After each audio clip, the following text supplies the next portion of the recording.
I didn't see Principia Discordia online. I saw like little clips of it, but it wasn't this. I don't know if it was a different version than I have or what it was exactly. But I was talking to my brother about different things, and he had sent me this how I found Goddess and what I did to her when I found her. The Magnum Opiate de Malaclypse the Younger. Whenever or whether wherein explained absolutely everything worth knowing and absolutely about absolutely everything. Introduction, you hold in your hands one of the great books of the of our century, fnord. Some great books are recognized at once with fullest shade of critical huzzahs and gonfolons like Joyce's Ulysses. Others appear almost fervently and are only discovered 50 years later, like Moby Dick or Mendel's great essay of genetics. The Principia Discordia entered our space-time continuum almost as unobtrusively as the cat burglar creeping over a windowsill. In 1968, virtually nobody had heard of this wonderful book. In 1970, hundreds of people from coast to coast were talking about it and asking the identity of the mysterious author, Malaclypse the Younger. Rumors swept across the continent from New York to Los Angeles, from Seattle to St. Joe. Malaclypse was actually Alan Watts, one heard. No, said another legend. The Principia was actually the work of Sufi order. A third very intriguing myth held that Malaclypse was a pen name for Richard M. Nixon, who allegedly composed the Principia during a few moments of lucidity. I enjoyed each of these yarns and did my part to spread them. I was also careful to not never to contradict the occasional rumors that I had actually written the whole thing myself during an acid trip. The legendary the mystery, the cult grew very slowly. By the mid 1970s, thousands of people, some as far as Hong Kong and Australia, were talking about the Principia. And since the original was out of print, then Xerox copies were beginning to circulate here and there. When the Illuminatus trilogy appeared in 1975, my co-author Bob Shea and I both received hundreds of letters from people intrigued by the quotes from the Principia, with which we had decorated the heads of several chapters. Many of many who had already heard of the Principia or seen copies asked if Shay and I had written it, or if we had copies available. Others wrote to ask if it were real, or just something we had invented, the way H.P. Lovecraft invented neochromo necromon Necronomicon.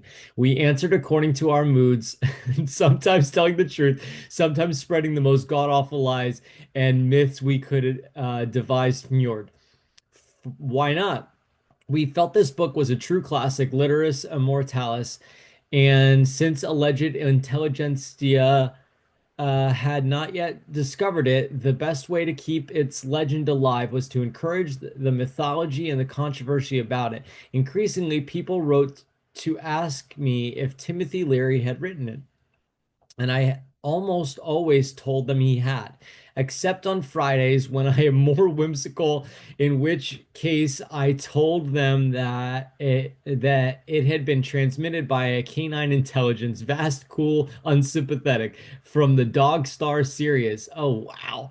Now at last the truth can be told. Actually, the Principia is the work of a time-traveling anthropologist from the 23rd century. He is currently passing among us as a computer specialist, bon vivant, and philosopher named Gregory Hill. He has also translated several volumes of Eustrican erotic poetry under another pen name, and in the 18th century was a mysterious man in black who gave Jefferson the design of the Great Seal of the United States.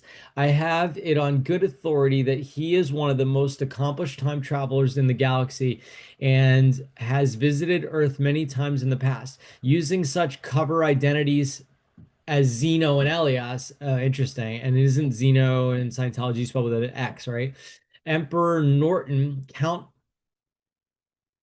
Cal Cagliostro, Guillaume de Aquitaine. Um, I'll put in, God, if I can find the family tree of this person, looks very familiar. I'll put it in the notes. If not, maybe I'll do another video on that. Whenever I question him about this, he grows very evasive and attempts to persuade me that he is actually just another 20th century Earthman, and that all of my ideas about this extraterrestrial and extemporal origin are delusions. Ha! I am not that easily deceived. After all a time traveling anthropologist would say just that, so that he could observe without his presence causing culture shock. I understand that he has consented to write the afterword to this edition. He'll probably contradict everything I've told you, but don't believe a word he says, fnord. He is a master of deadpan, put on, the plausible satire, the philosophical leg pull, and all branches of guerrilla ontology. For full benefit to the head, this book should be read in conjunction with Illuminoids by Neil Wilgross. Sun Press, Albuquerque, New Mexico, with Zen Without Zen Masters by Camden Berneris, Berkeley, Cali. We are operating on many levels here, as Ken Kesey used to say. In conclusion, there is no conclusion. Things will go on as they always have, getting weirder and weirder all the time. Hail Eris, all hail Discordia, fnord, Robert Anton Wilson, International Arms and Hashish Inc., Dara Bazar Kohat. Fifth edition introduction by Carrie Thorney, Discordian Society co-founder. If organized religion is the opium to the masses, then disorganized religion is the marijuana of the lunatic fringe. Most disorganized of all religions, Discordianism alone understands that organization is the work of the devil. Holy chaos is the natural condition of reality, contrary to popular belief. Theologians cite order in the universe as supreme intelligence, but a glance is enough to see that the stars are actually in neat little rows.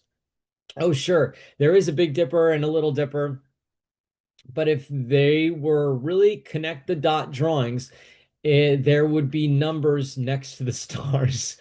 Theology is just a debate over whom to frame for creating reality.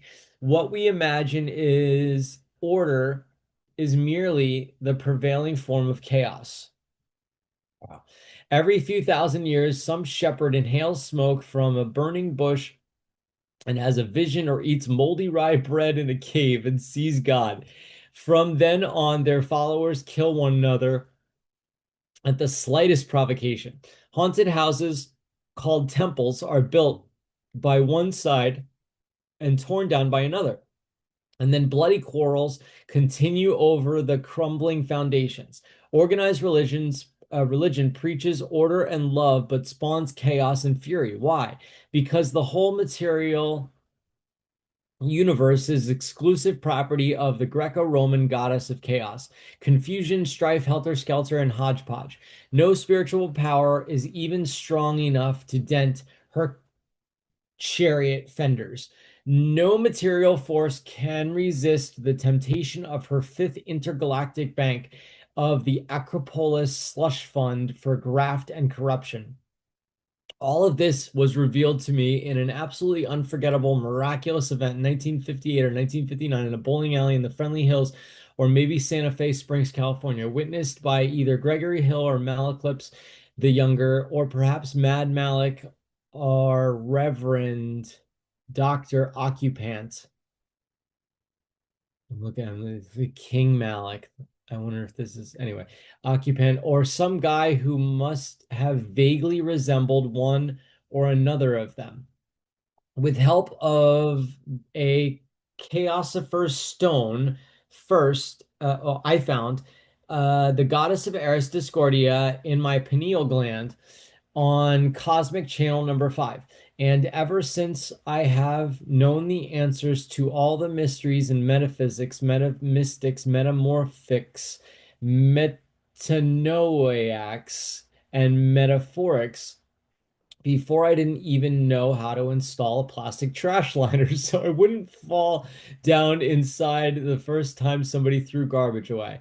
You too can activate your pineal gland by reciting the entire concepts of this book upon awakening each morning, rubbing a sandalwood paste between your eyes.